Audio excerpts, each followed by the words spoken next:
యేసుక్రీస్తు అతి పరిశుద్ధ నామమున మీకందరికీ ప్రేమపూర్వక వందనములు తెలియజేస్తున్నాను. ఈరోజు దేవుని వాగ్దానము సామెతలు 3వ అధ్యాయము 2వ వచనము ఈ విధంగా వ్రాయబడి ఉంది. దీర్ఘాయువును సుఖజీవముతో గడుచు సంవత్సరములను శాంతిని నీకు కలగజేయును.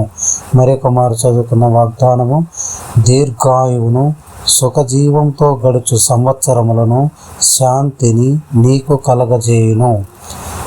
దీర్ఘాయువు సుఖజీవంతో గడుచు సంవత్సరములు శాంతి మనకు కలగజేయును అని వాగ్దానము తెలియజేయబడింది. ఇవన్నీ మనకు ఏ విధంగా కలుగుతాయో మనము సవివరంగా తెలుసుకోవాలంటే 2 విషయాలు మనం గమనించాలి. యోబు గ్రంథము 36వ అధ్యాయము 11వ వచనం. యోబు గ్రంథము 36వ అధ్యాయము 11వ వచనం ఈ విధంగా వ్రాయబడింది. ఆయనను సేవించిన ఎడల తమ దినములను క్షేమముగాను తమ సంవత్సరములను సుఖముగాను వెళ్ళబుచ్చెదరు. ఇక్కడ ఏమంటున్నాడంటే, మొదటిగా ఆయనను సేవించిన ఎడల, మొదటిగా ఏం చేయాలి? ఆయనను సేవించాలి, ఆయనను ఫాలో అవ్వాలి, ఆయనకు విధేయత చూపాలి, ఆయనను మాత్రమే ఫాలో అవ్వాలి, ఆయనను మాత్రమే సేవించాలి, ఆయనను మాత్రమే కొనియాడాలి.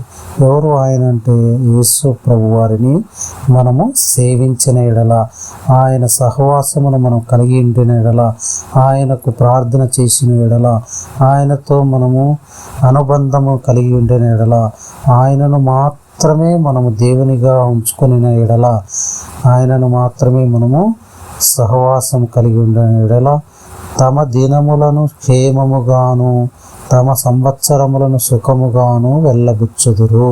ఆ విధంగా మొదటగా ఏం చేయాలి? ఆయనను సేవించాలి. యేసు ప్రభు వారిని సేవించే వారిగా ఉండాలి. అప్పుడే మన దినములను క్షేమం అంటే ప్రాస్పరిటీ, ఇంగ్లీష్లో ప్రాస్పరిటీ అని రాయబడింది. ప్రాస్పరిటీ త్రూఅవుట్ దేర్ లైఫ్స్ అని రాయబడింది. కాబట్టి మనము క్షేమముగా ఉండాలంటే మనం ఏం చేయాలి? ఆయనను సేవించాలి. అదేవిధంగా మన సంవత్సరములు సుఖముగా వెళ్ళబుచ్చాలంటే ఆయనను మాత్రమే సేవించాలి, ఆయనను మాత్రమే కొనియాడాలి. ఆయనను తప్ప ఎవరిని దేవుడిగా కలిగి ఉండకూడదు. రెండవదిగా సామెతల గ్రంథము 1వ అధ్యాయము 33వ వచనంలో ఈ విధంగా వ్రాయబడింది. నా ఉపదేశమును అంగీకరించువాడు, నా ఉపదేశం. రెండవదిగా ఏం చేయాలి?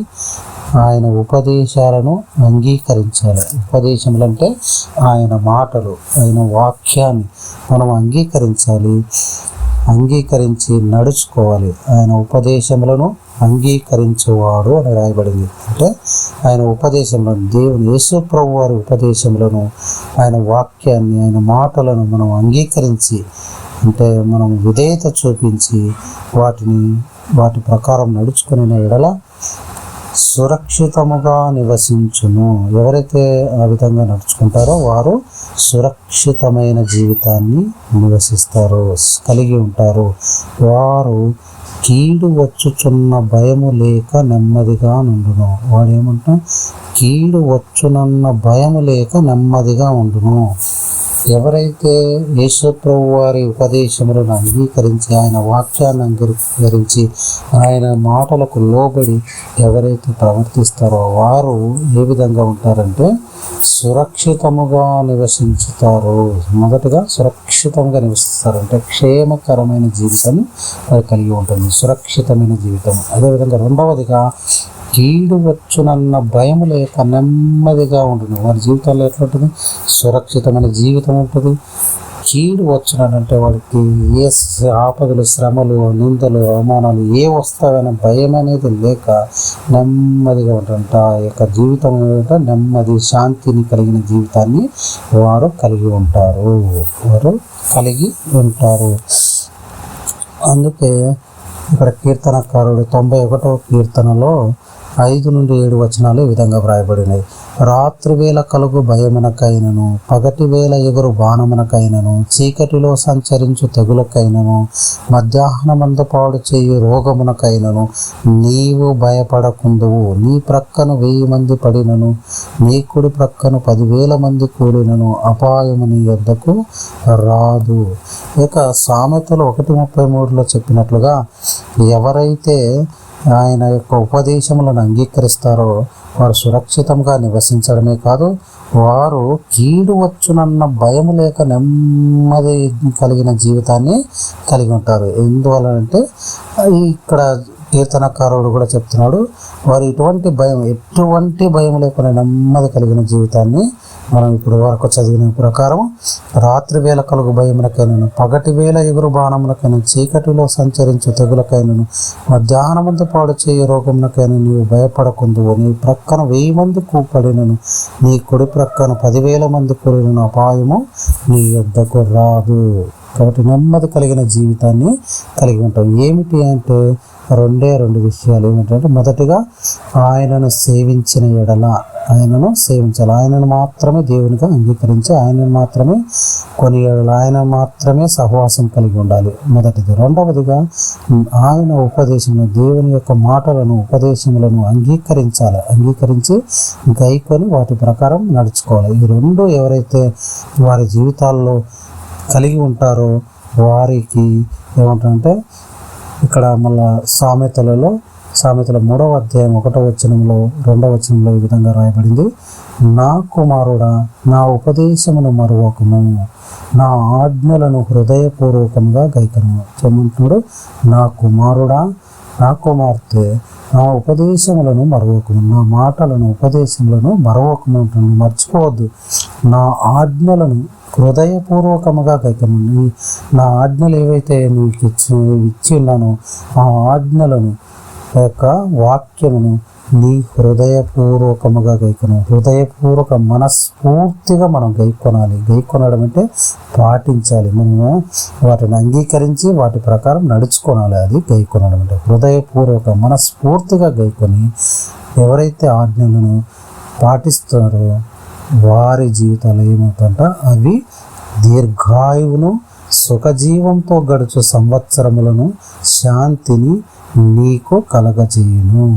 ఏం చదివేస్తే మనం ఎప్పుడైతే మనం ఇప్పటి వరకు గమనించినటువంటి వివరించుకున్నటువంటి విషయాలను మొదటగా 2 విషయాలు, ఆయన సేవించిన ఎడల, రెండవదిగా ఆయన ఉపదేశములను అంగీకరించిన ఎడల, ఆ యొక్క ఆజ్ఞలను హృదయపూర్వకంగా గైకొనిన ఎడల అవి ఏం చేస్తాయంటే దీర్ఘాయువును, మన జీవితాల్లో మనకి దీర్ఘాయువును కలిగిస్తాయి, సుఖజీవంతో గడుచు సంవత్సరములను దయచేస్తాయి, శాంతిని కలుగజేస్తాయి. కాబట్టి నెమ్మది కలిగి సామెతల గ్రంథం చెప్పినట్టు వాడు కీడు వచ్చిన భయం లేకుండా నెమ్మదిగా జీవించును.